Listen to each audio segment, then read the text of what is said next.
नमस्कार विद्यार्थी मित्रांनो, आज आपण Kepler's law of planetary motion पाहणार आहोत. या ठिकाणी तुम्हाला जे स्ट्रक्चर दिसते, या ठिकाणी हा सन, या ठिकाणी सनच्या सभोवताली सर्व प्रकारचे सर्व प्लॅनेट्स आहेत. प्लॅनेट इन ऑर्डर आहे, म्हणजे क्रमाने सर्व प्लॅनेट या ठिकाणी इंडिकेट केलेले दाखवलेले. प्लुटो, त्याच्यानंतर ॲस्ट्रॉइड, हे सर्व. तर त्यामध्ये केपलर्सचे जे लॉ आहे प्लॅनेटरी मोशनच्या संदर्भातले जे 3 लॉ आहेत ते आपण आता या पीपीटीच्या सहाय्याने पाहणार आहोत. All the planets revolve round the sun in different elliptical orbit and the sun is located at the one of the foci of the orbit. या ठिकाणी काय सांगतो फर्स्ट लॉ ऑर्बिटचा? ऑल द प्लॅनेट्स, हे सर्व जे प्लॅनेट्स आहेत revolve round the सन, या कुणाभोवती फिरत असतात, या सन भोवती फिरत असतात. In different elliptical orbit. Elliptical म्हणजे असे लंब वर्तुळाकार, याला इलिप्टिकल ऑर्बिट म्हणजे या ऑर्बिटने फिरत असतात. And the sun is located at one of the foci of the orbit. या इलिप्टिकल ऑर्बिटच्या एका केंद्रामध्ये वर काय असतो? सन लोकेटेड असतो. त्यानंतर Kepler second law. First law लक्षात आला तुम्हाला की सर्व ग्रह, all the planets revolve round the sun in different elliptical orbit and the sun is located at one of the foci of the orbit. Then the Kepler's, याला planetary law असं सुद्धा म्हटलं जातं, Kepler's law of planetary motion. Second law काय सांगतो, काय relationship सांगतो? The Kepler's law of planetary motion, law of areas सांगतोय या ठिकाणी. The planet revolves round the sun in a such way that the line joining the sun and planet cover equal area in equal interval time. म्हणजे काय, तर planet या ठिकाणी पहा, हे जे प्लॅनेट आहेत हे सन भोवती रिव्हॉल्व करताना अशा पद्धतीने करतात की ह्याच्या लाईन जॉईनिंग होईल. Sun S to A, S to B covers equal area in equal time. आता हा एवढा एरिया आहे दाखवलेला ह्याच्यामध्ये, तो इक्वल एरिया हा इक्वल इंटरव्हल ऑफ टाइम मध्ये कव्हर करतात. हा एक एरिया आहे. एरिया बी ए एस हा पूर्ण जो एरिया आहे दाखवलेला तो, आणि ए एस डी किंवा एस डी सी हे रेग्युलर इंटरव्हल मध्ये, इक्वल इंटरव्हल मध्ये इक्वल एरिया काय करत असतो, तो प्लॅनेट कव्हर करत असतो, सन भोवती रिव्हॉल्व करत असतात. हा सेकंड लॉ सांगतो. Area of S A B, area of S A B is equal to area of S C D. याचा अर्थ काय आहे की equal area in equal time while revolving around the sun. आता second law test as the planet does not move with constant speed. म्हणजे constant speed मध्ये सुद्धा ही जे प्लॅनेट्स असतात सनभोवती फिरणारे, ते कॉन्स्टंट स्पीड मध्ये सनभोवती फिरत नसतात. It speed up while approaching the nearest point called पेरिजी. आता ज्यावेळेस सनच्या जवळ, इथं जवळ जर पेरिजी कशाला म्हणायची, जवळ जर असेल एखादा प्लॅनेट त्या पोझिशनला काय म्हणायचं, पेरिजी पोझिशन. आणि अपोजी पोझिशन कशाला म्हणायचं, की ज्यावेळेस दूर असतो तो प्लॅनेट कुणापासून, सन पासून, त्यावेळेस त्याची जी स्पीड असते ती कशी असते, स्लो डाऊन असते, स्लो असते. While approaching the farthest point called apogee. Apogee आणि पेरिजी. पेरिजी म्हणजे when the planet is near the sun while revolving around the sun. आणि इथं apogee म्हणजे farthest म्हणजे लांब असेल तर the distance covered on the orbit with a given interval of time perigee is greater than the apogee. perigee हा greater time that the apogee such that area sweep as equal. म्हणजे इथं लांब जरी असलं तरी एरिया कसा असतो या ठिकाणी जास्त सेम एरिया काय केलेला असतो कव्हर केलेला असतो डिस्टन्स ट्रॅव्हल केलेलं असतं हे या केपलरच्या second law The planet revolve around the sun is such a way that the line joining the sun and planet cover equal area in equal interval time. Equal area.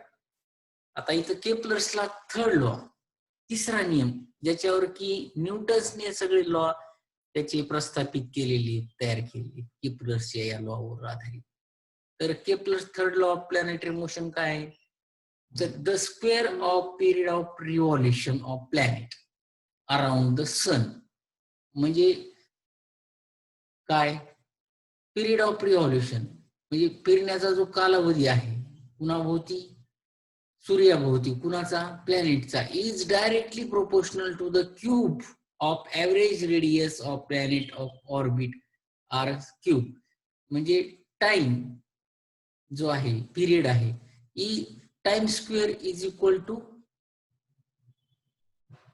Directly proportional to the radius of planets that in orbit म्हणजे t square upon r3 r cube is equal to constant हे स्थिर असतं हा तिसरा नियम सांगतो आता t square काय आहे तर पिरियड ऑफ रिव्हॉल्युशन टाइम आहे तो आणि r काय आहे रेडियस आहे r म्हणजे रेडियस त्रिज्या ते कुणापासूनची ते सन ते त्या प्लॅनेट पासूनचं अंतर त्याला म्हणजे त्रिज्या त्याची कॉन्स्टंट असतं आता न्यूटन्स नंतरचा भाग पाहिजे आपल्याला Newton's universal law of gravitation universal law वैश्विक नियम आहेत न्यूटन तर पहिल्याच सुरुवातीला आपण धड्याच्या प्रस्तावनेमध्ये पाहिलं होतं की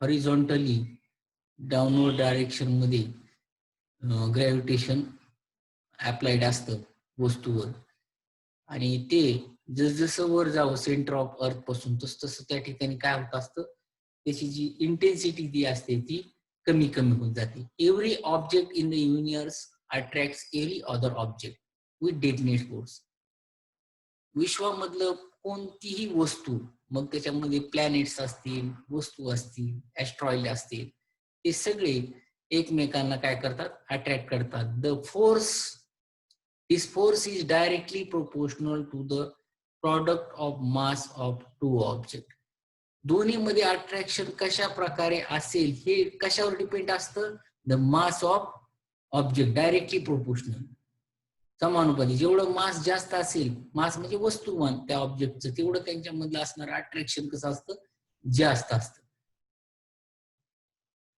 to object and inversely proportional to the square of the distance आणि universally proportional to the square distance म्हणजे त्यांच्या अंतर जेवढं जर जास्त असेल तर त्यांच्यामधलं जे ग्रॅव्हिटेशनल अट्रॅक्शन असतं ते कमी असतं या ठिकाणी the gravitational force of attraction between any two bodies in the universe is directly proportional to the products of their mass and universally proportional to the square of the distance between them म्हणजे mass वस्तुमानावर attraction dependence असतं आणि दुसरं म्हणजे अंतरावर अंतर आणि वस्तुमान हे दोन गोष्टी अतिशय महत्वाच्या आहेत याच लॉला म्हणतात आपण Newton's universal law of gravitation हे पहा M1 M2 वस्तुमान असलेले हे दोन वस्तू आहेत आणि F म्हणजे त्याच्यामध्ये असणार हे ग्रॅव्हिटेशनल फोर्स आहे आणि D म्हणजे डिस्टन्स आहे आता F is equal to directly proportional to the M1 M2 mass आणि F फोर्स जो आहे ग्रॅव्हिटेशनल फोर्सचा तो universally proportional to the square of distance तर या ठिकाणी हा जो हिअर M1 आणि M2 हे मास आहे टू ऑब्जेक्ट आहे तर D इज द डिस्टन्स आहे and the second part of the statement त्या लॉ मधला काय F is universally proportional to the square of distance is called universal law आता कंबाईन ही दोन इक्वेशन जर आपण केली तर F is अशा प्रकारचं जे इक्वेशन तयार होतं directly proportional to the M1 M2 म्हणजे मास आणि universally proportional to the distance square आता या ठिकाणी हे जे जी आहे हे युनिव्हर्सल कॉन्स्टंट आहे, स्थिरांक आहे तो. G is the constant of proportional called universal gravitational constant आहे. आणि हे अतिशय महत्वाचं इक्वेशन आहे. याच्यावर आधारित काही गणित प्रॉब्लेम्स पुढे आपल्याला या धड्यामध्ये अभ्यासायचे. तर न्यूटन्स लॉ ऑफ ग्रॅव्हिटेशनल लक्षात ठेवा हे या ठिकाणी. आता पॉइंट्स टू रिमेंबर काय याच्यामधून, if the mass of one object is double, जर वस्तुमान जर डबल झालं, तर force of between the two object also double, म्हणजे डबल होईल. मास जर डबल झालं तर त्या ठिकाणी त्याच्यामधला जो फोर्स आहे ग्रॅव्हिटेशनल फोर्स तो डबल होईल. Also if the distance is double, the force decreases by factor of 4. आणि जर अंतर जर कमी केलं त्याच्यामधलं, त्या दोन ऑब्जेक्ट मधलं, तर त्यांच्यामधला फोर्स डिक्रीज बाय फॅक्टर 4, कारण स्क्वेअर आहे त्याच्यामुळे. त्याच्यानंतर दुसरं, if the bodies are spherical, the direction of the force is always along the line joining the centre of the two bodies. जर गोलाकार असलं एखादा ऑब्जेक्ट, तर त्यांच्यामधलं जे डायरेक्शन ऑफ फोर्स इथं कुठं असतं, centre of the two bodies, and distance between the centre of this taken. म्हणजे डिस्टन्स कुठून घ्यायचं, सेंटर ऑफ द ऑब्जेक्ट पासून. In case when the bodies are not spherical or have irregular shape, then the direction of force is along the line joining their center of the mass, and d is taken to be distance between the two center of mass. तर spherical नसेल object, गोलाकार नसेल, तर irregular shape मध्ये असेल, तर ते कसं पद्धतीने त्यांच्यामधलं डिस्टन्स काउंट करायचं की, तर ते लाईन जॉईनिंग सेंटर पासून जे होतात त्याच्यावरून ते कॅल्क्युलेट केले जातात. द नेक्स्ट पार्ट आहे या धड्यामधला, properties of gravitational force. Gravitational force is the weakest force in nature. Weakest force आहे, तो जाणवत पण नाही.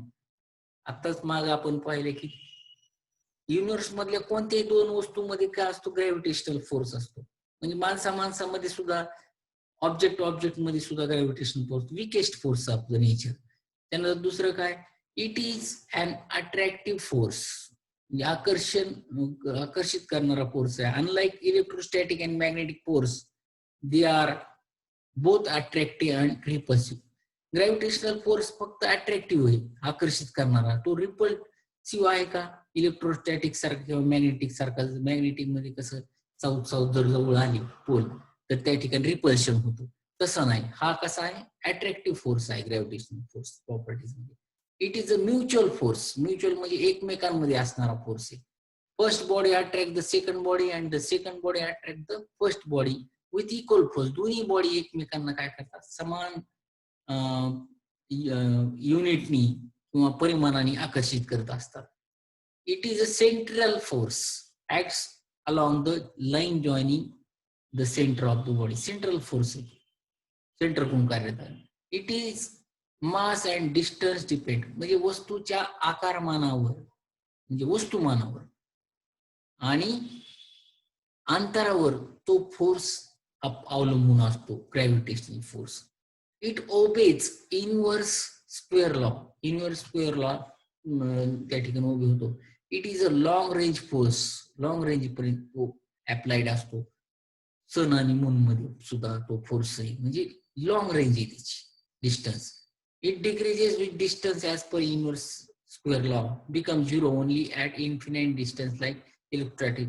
म्हणजे झिरो कधी होईल, इन्फिनिट, अनंत अंतरापर्यंत गेल्यानंतरच तो काय होईल, इन्फिनिट होईल. It does not depend on the medium between the interacting body. त्याच्यामध्ये त्याला मीडियमची सुद्धा आवश्यकता नसते.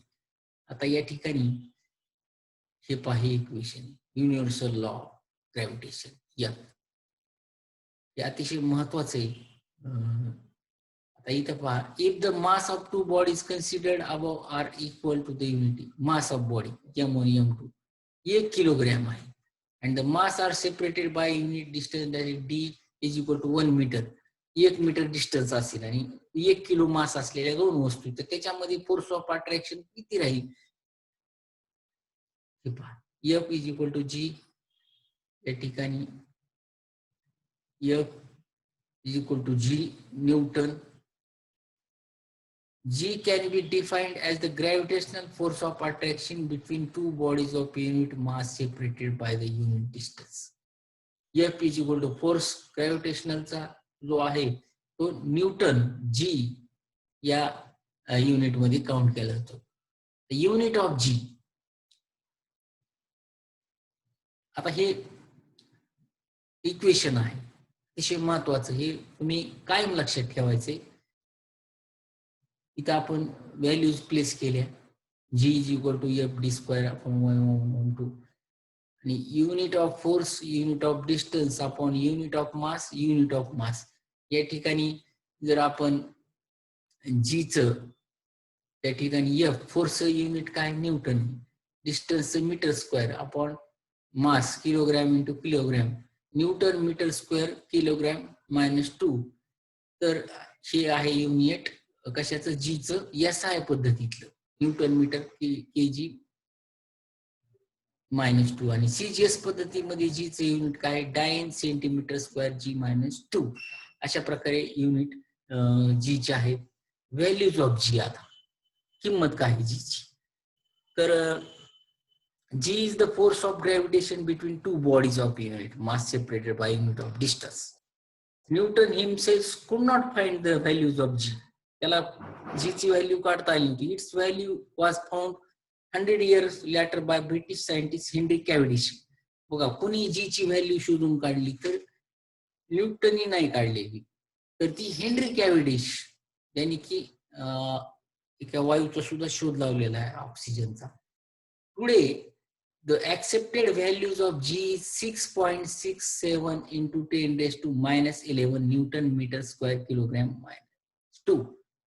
ही त्याची व्हॅल्यू आहे. युनिव्हर्सल ऍक्सेप्टेड, जगात कुठेही जाय त्याची व्हॅल्यू जी ची, कॅपिटल जी ची किती असते, ही असते. ही लक्षात ठेवा. Consider G is a scalar quantity, म्हणजे ही कशी राशी आहे, सदिश राशी आहे. आणि युनिव्हर्सल लॉ जो आहे तो आपल्या याच्यामध्ये नाहीये, तर तो पण आपण या ठिकाणी घेऊयात. Universe square law. F force म्हणजे काय, तर त्या ठिकाणी आपण हा भाग नंतरच्या याच्यामध्ये पाहूया.